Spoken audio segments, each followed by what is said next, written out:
Hello friends, welcome back to our YouTube channel adenium growers. तो friends, आज हम बात करने वाले हैं आपसे कि बारिश से पहले अपने अडेनियम प्लांट्स की तैयारी कैसे करें जिससे कि आने वाले मॉनसून में आपका अडेनियम कभी नहीं मरेगा। बहुत से लोगों की समस्या होती है कि उनका अडेनियम बारिश में गल जाता है, सड़ जाता है, पत्ते पीले होकर गिरने लगते हैं और यह एक कॉमन सी प्रॉब्लम देखने को मिलती है। अगर ये सारी प्रॉब्लम्स आपको भी फेस करनी पड़ती है अपने अडेनियम प्लांट्स में, तो ये वीडियो आपके लिए बहुत ही हेल्पफुल होने वाली है और आपको एक एक टिप शेयर करूँगी कि मैं अपने अडेनियम को किस तरीके से मॉनसून में सेफ़ रखती हूँ, क्या क्या प्रिकॉशंस लेती हूँ मैं अपने अडेनियम्स के लिए। तो सारी चीज़ें आप लोगों के संग शेयर करेंगे और अगर आप भी ये सारे टिप्स फॉलो करेंगे तो आपका भी अडेनियम कभी भी बारिश में ख़राब नहीं होगा। सबसे पहली चीज़ कि आपको अडेनियम को सही लोकेशन देना है। जैसे कि आप अभी मेरे अडेनियम्स देख सकते हैं कि जो भी रखे हुए हैं सभी ओपन में ही रखे हुए हैं और ओपन में रखने के साथ ही साथ अगर मेरे यहाँ बारिश होगी तो मेरे प्लांट्स पूरी तरीके से फुल बारिश एंजॉय करेंगे। बाकी वैसे अभी तक मेरे यहाँ बारिश स्टार्ट नहीं हुई है, बहुत जगहों पे बारिश होना स्टार्ट हो गया है। फ़िलहाल मेरे यहाँ मानसून अभी तक नहीं आया हुआ है। तो आपको ओपन में रखना है ताकि अगर आपका भी अडेनियम बारिश का पानी मिले उसके बाद डायरेक्ट धूप मिले तो अच्छा रहेगा, ताकि जो भी पानी प्लांट्स में गया हुआ है वो मीडिया में पड़ा हुआ है वो धीरे धीरे ड्राई भी होने लगेगा।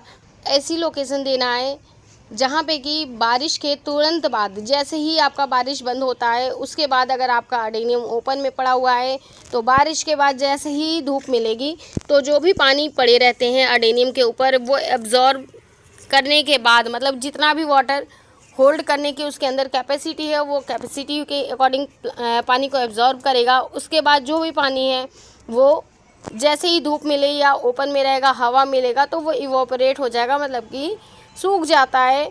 तो वो ज़्यादा अच्छा होता है। अगर आप अडेनियम को बारिश में भीग गया उसके बाद उठा के कहीं भी शेड एरिया में रख देंगे तो आपका अडेनियम ख़राब हो जाएगा और आपको पता भी नहीं चलने वाला है। तो इसलिए कोशिश करिए कि अपने अडेनियम्स को ओपन में रखिए ताकि अडेनियम आपका बारिश में भीगने के बाद भी पूरी तरीके से सेफ़ रहे।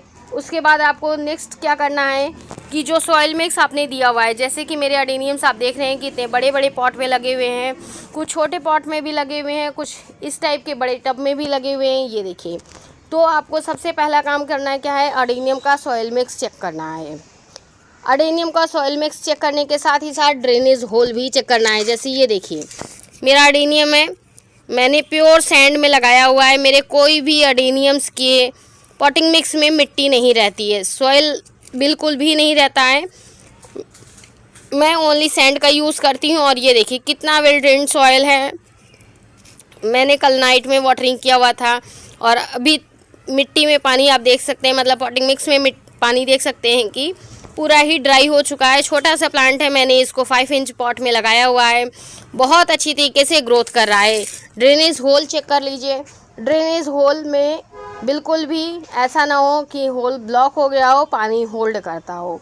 आप अपने अडेनियम में पानी दीजिए तो उसके बाद आप ये चीज़ ध्यान दीजिए कि पानी होल्ड ना होने पाए, बिल्कुल भी पानी रुकने ना पाए, पानी ड्राई हो जाए, मतलब कि पानी ड्रेनेज होल से निकल जाए। आपका अडेनियम कभी भी नहीं मरेगा। जैसे कि आप यहाँ पे ये देख रहे हैं इतने बड़े बड़े पॉट में मैंने लगाया हुआ है। ये देखिए नाइट में मैंने पानी दिया हुआ है, लेकिन उसके बाद भी ये देखिए मैं इस तरीके से कर रही हूँ और ये पॉटिंग मिक्स मेरा जो है हाथ में बिल्कुल भी चिपक नहीं रहा है। ये देखिए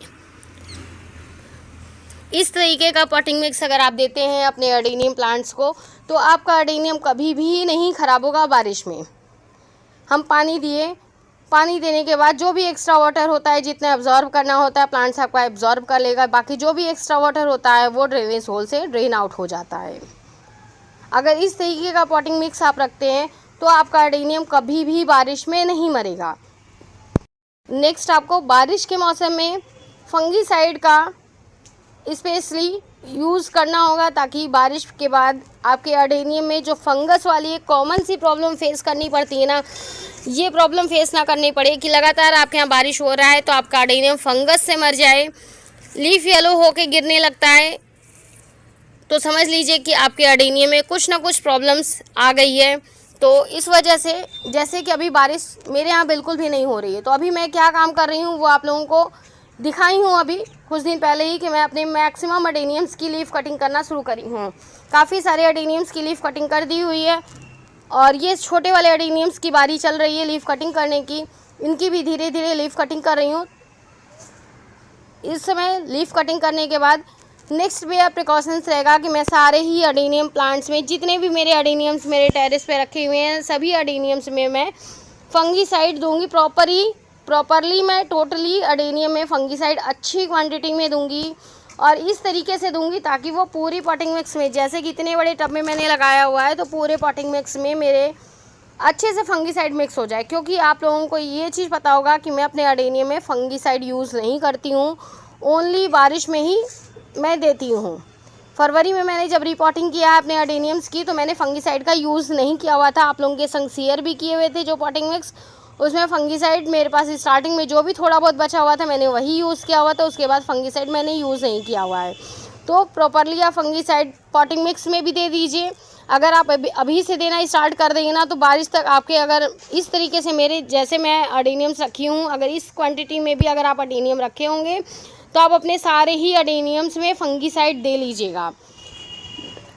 ड्राई फॉर्म में नहीं दे पा रहे हैं तो ड्रेंचिंग के द्वारा दे दीजिए। जब आप पानी स्प्रे कर रहे हैं तो पानी स्प्रेयर में मिक्स कर दीजिए, उसमें दे दीजिए, ईजिली पड़ जाएगा सारे ही अडेनियम में।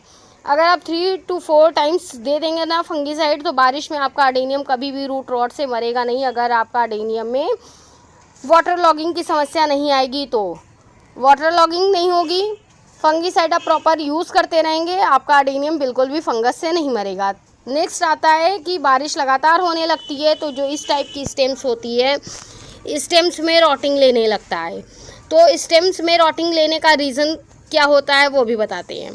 जैसे कि यहाँ पे आप देखिए मैंने लीफ कटिंग करना स्टार्ट कर दिया है मोस्टली अडेनियम की, मतलब कि कहें नंबरिंग वाइज मैंने स्टार्टिंग अरेबिकम से करी थी लीफ कटिंग की। और यहाँ पे देखिए अरेबिकम के बड़े प्लांट्स की लीफ कटिंग करने के बाद मैंने छोटे प्लांट्स की लीफ कटिंग करना स्टार्ट कर दिया है।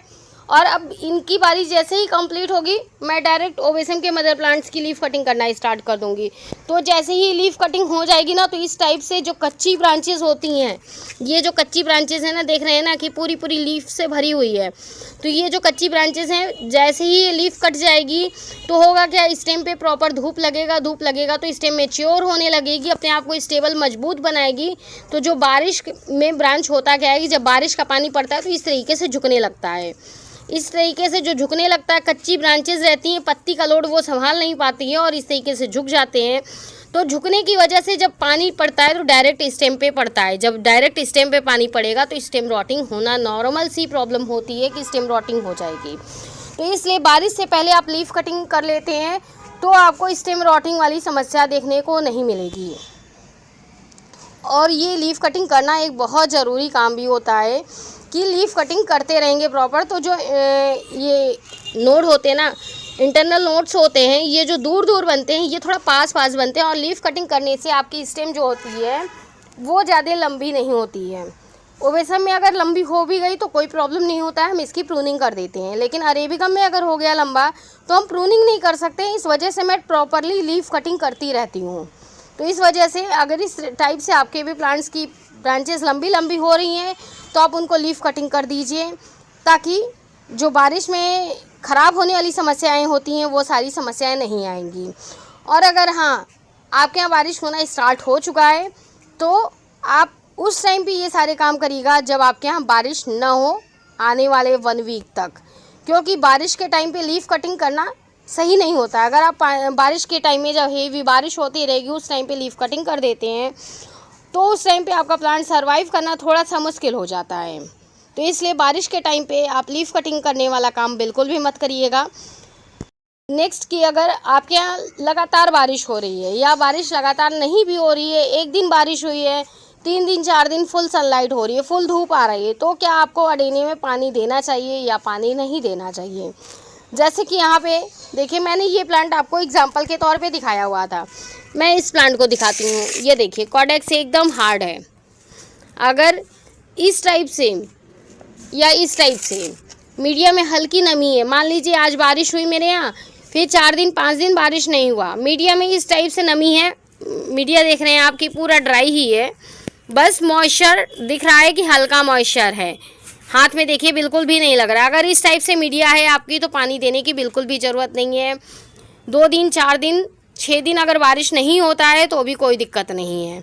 आपका अडेनियम कभी भी लेस वाटरिंग से नहीं मरता है। मैं आपको बार बार बताती हूँ, हर एक वीडियोस में बताती हूँ कि अडेनियम आपका लेस वाटरिंग से कभी भी नहीं मरता है। अडेनियम हमेशा ही मरता है तो ओवर वाटरिंग से मरता है। तो इसलिए बारिश के टाइम पे पानी देना बहुत सावधानी से दीजिएगा। बारिश नहीं हो रही है, जैसे इस टाइम पे मेरे यहाँ बारिश बिल्कुल भी नहीं हो रही है और होने का कोई उम्मीद भी नहीं है। रात में शायद हो सकता है कि हल्की थोड़ी बहुत रिमझिम सी बारिश हुई है, क्योंकि टेरेस पे मेरे यहाँ पे पानी लग जाता है तो इससे पता चला कि मुझे बारिश हुआ है। मॉर्निंग में हल्की सी रिमझिम सी बारिश हुई थी। बाकी मैंने नाइट में फुल अडेनियम में भर भर के पानी दिया हुआ था ताकि मेरे अडेनियम डिहाइड्रेट ना होने पाए। ठीक है, अगर आपके यहाँ बारिश हो रहा है, बारिश का मैंने बता ही दिया। अगर रेगुलर बारिश हो रही है तो पानी देने का कोई भी सवाल नहीं बनता है। अगर रेगुलर बारिश नहीं हो रही है, रेगुलर बारिश हो रही है तो आपको पानी देने की कोई भी ज़रूरत नहीं। अगर कोडेक्स हार्ड है तो, अगर डिहाइड्रेट हो रहा है तो ही पानी दीजिए। और अब बात आती है कि अडेनियम अगर ख़राब हो रहा है तो उसको कैसे पहचानें। बहुत से लोग करते क्या है ना, अभी कुछ टाइम पहले भी मेरे व्हाट्सएप पे क्वेरी आई थी, उनका अडेनियम हल्का डिहाइड्रेट हो गया था। अब मेरे पास कोई वैसा अडेनियम है नहीं कि मैं दिखाऊं आपको। ये देखिए एग्जांपल के तौर पे एक ये अडेनियम मेरा है, छोटा सा अडेनियम है। ये देखिए पतली सी ब्रांचेस हैं और डिहाइड्रेट इतना ज़्यादा हुआ है कि ये सिकुड़ गया है। अब हम इसमें भर भर के पानी देंगे तो क्या होगा। इसको इस टाइप के अगर आपके अडेनियम है तब आप इसको फुल बारिश में रख दीजिए और थोड़ा सा फर्टिलाइज़र दे दीजिए। आपका अडेनियम देखेगा कि बारिश का पानी के बाद ये कोडेक्स जो भी श्रिंक हुआ है ना फूल जाएगा। आपके अडेनियम्स में किसी भी टाइप की कोई भी प्रॉब्लम नहीं फेस करनी पड़ेगी। अगर प्लांट इस टाइप का भी श्रिंक हुआ है जैसे मैंने अभी अडेनियम दिखाया ना, तो आपको बिल्कुल भी कट नहीं करना है। बहुत से लोग सोचते हैं कि श्रिंक हो गया तो आपका अडेनियम ख़राब हो गया, मर गया, तो ऐसा बिल्कुल भी नहीं होता है। वो टाइम टू टाइम रिकवरी कर लेता है अपने आप को। कभी भी आपको कट नहीं करना है। जब अडेनियम ख़राब होता है तो सबसे पहले आपको करना क्या है कि नेल्स से स्क्रैच करना है।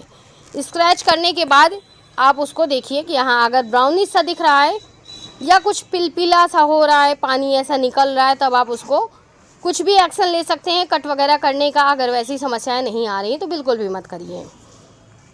उसके बाद आपको करना क्या है कि देखिए इस टाइप से अगर आपके अडेनियम में फ्लावरिंग हुई है, फ्लावरिंग के बाद ये इस तरीके से स्पेंट फ्लावर्स है ना, तो इनकी क्लीनिंग ज़रूर कर दीजिए। क्योंकि अगर ये क्लीनिंग नहीं करेंगे ना तो आपके अडेनियम में फंगस लगना नॉर्मल सी चीज़ होती है। ये देखिए इतने सारे फ्लावर्स खिले थे और फ्लावरिंग होने के बाद ये देखिए इस टाइप से जो भी फ्लावर्स होते हैं इनको क्लीन करते रहिए। मतलब कि अडेनियम की क्लीनिंग करनी बहुत ज़्यादा ज़रूरी है। अगर आप अडेनियम की क्लीनिंग प्रॉपरली करते रहेंगे ना तो अडेनियम ऊपर से, मतलब यहाँ नोट से कभी भी नहीं गलेगा। बहुत से लोगों का अडेनियम जब फ्लावरिंग का नोट जो होता है ना यहीं से गलता है और धीरे धीरे टिप रॉटिंग, जिसको कहते हैं कि टिप रॉटिंग, तो ये टिप रॉटिंग वाली समस्याएं धीरे धीरे क्रिएट होने लगती हैं।